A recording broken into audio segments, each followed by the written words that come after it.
Today I'm meeting with Michele Barrett, Director of the Educational Programs at Colebrookdale Railroad. I thought it would be fun to find out the new things that are taking place in the Secret Valley. Michele? Hi Margot, thank you so much for visiting us today. We are so excited about all of the things that are happening here at the Colebrookdale Railroad. I do the educational programming, and that means that I do curriculum writing, lesson planning. I work with folks who are interested in the educational or historical content that is learned when a group or an individual comes to enjoy one of our excursions.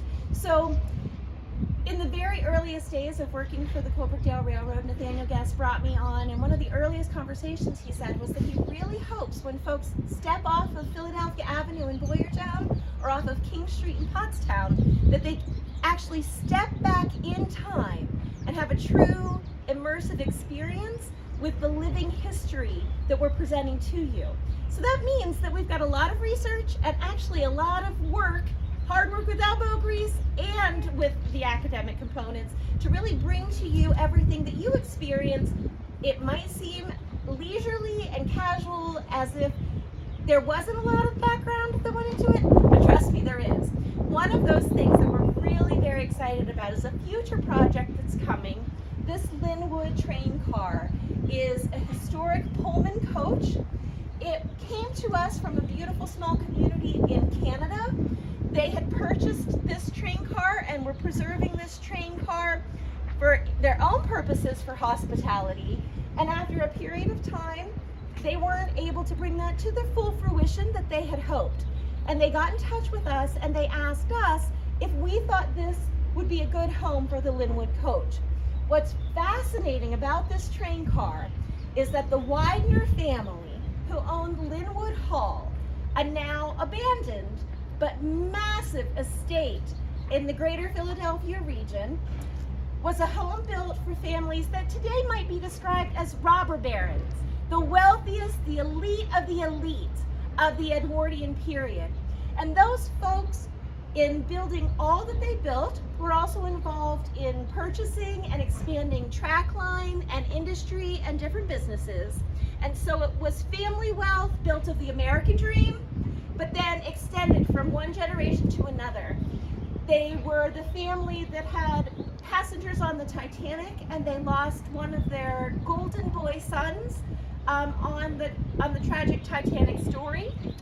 This Lynnewood car was commissioned by one of the children of the Lynnewood family, the Pullman Coach Company, and the interior of this coach, remarkably, is not one of the coaches that came to us completely empty or a complete shell, but instead is still the exact preserved woodwork.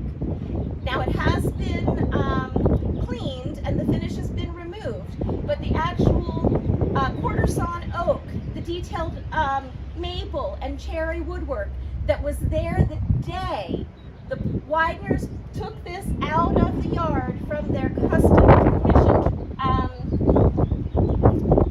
purchase from the Pullman Company. That woodwork is still in there intact, exactly as it was in the Edwardian period.